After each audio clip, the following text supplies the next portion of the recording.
Əlabbas Bağırov, Qazanc yeri, hekayə. İki atın arpasını bölə bilməyən Talib müəllim mənə gecə-gündüz dərs keçməkdən yorulmur. Deyir, nə qədər yuxarıda oturanları öz məqalələrimdə elə bu cürdə deyir məqalə. Biabır eləməmişəm, bu xalq məni sevən deyil. Kitab yazan adam gərək belə şeyləri əzbər bilə. Ümum xalq sevgisi buradan qaymaqlanır. Dəqiq bilir o bunu. Mən də bunu bir yana qoyub ilk öncə dediyinə düzəliş eləyirəm ki, əvvəlcə bunun fərqinə varsın, sonra böyük mətləblərə girişər. Qaymaqlanır yox, qaynaqlanır. Kimə deyirsən, əlini yelləyib etirazını eləyir. Allah saxlamış, nə qoyub nə axtarırsan. Qaymaq olmasın, sən deyən olsun, dünyanın hər yerini qırış-qırış gəzmişəm.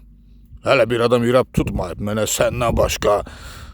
Buradan bura yenə səhv eləyirsən, sonra da günahkar mən oluram. Qırış-qırış yox, qarış-qarış.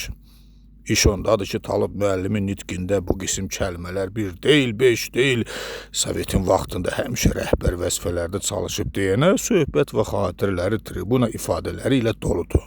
O vaxt ki, alovlu çıxışları yaddaşına necə həkk olunubsa, hələ də onların havası ilə yaşayır. Hamiləliyə götürmək onun nəzərində elə hamiliyə götürməyin bir tayıdır.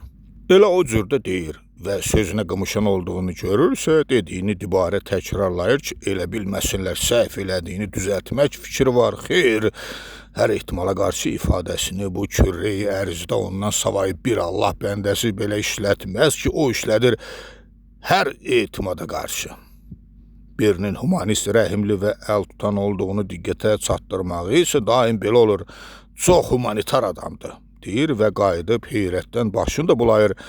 Avtoritar rejimə tez-tez avtoritet rejim deməklə siyasətdə də naşı olmadığını bilsinlər deyə tez-tez bu mövzuya baş vurur və elə bilir, bunu eləməsə onu kəmsavad və qanmaz sayarlar.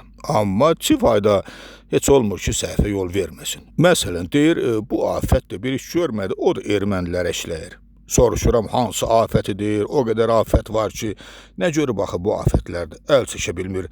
Güya öz aləmində fikrimə düzəliş eləyir. Sənin də fikrin afətlərin yanında olsun. O afəti demirəm, o birisini deyirəm. Eləyib əlini yuxarı qaldırır və elə bilir, bununla fikrini izah eləmiş olur ki, afəti yox, atəti deyir. Pakistanın əsl pak İslamlar ölkəsi olduğunu xüsusi vurğu ilə diqqətə çatdırmağı isə özü üçün əsl tapıntı bilir. Aşpaz prezidentindən söz düşübsə deyir, burada söhbət aşpaz prezidentdən gedir. Mənası da odur ki, yəni bu adam prezidentlik postuna aşpazlıq sənətindən gəlib.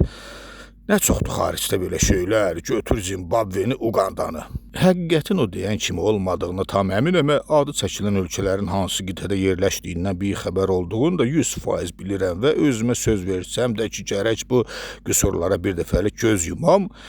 Bir şey ki, adam 70 ili beləcə yola verib, işləri də yağ kimi gedib, daha qəmiş qoymağın nə mənası, ancaq heç vaxt özümü saxlaya bilmirəm. O danlaq dansaq, axır ki, günün birində sülh, xoş əhval və gülüşlə bitdi. Bilirsən, niyə belə eləyirəm? Talib müəllim içkidən hallanıb mübahisə əsnasında soruşdu. Niyə? Deyirəm, heç kimi məndən iş olmasın. Onda nə olur ki? O olur ki, deyirlər, maymağın biridir. Başı heç nədən çıxmır. Bir şey ki, Lora Şor deyir, qoy gedib ailəsini dolandırsın. Beləsindən hökumətə xətər toxunmaz. Onda mən niyə qınayırsan ki, yuxarıda oturanları söymürəm? Sən də düz eləyirsən. Ailən, uşağın var, nəyinə lazımdır söyüş? Qoy gedib kef eləsinlər. Güya Talib bilmir, mağar nədir, mağara nə? Ay hay, mən deyim, ölmüşdü Talib.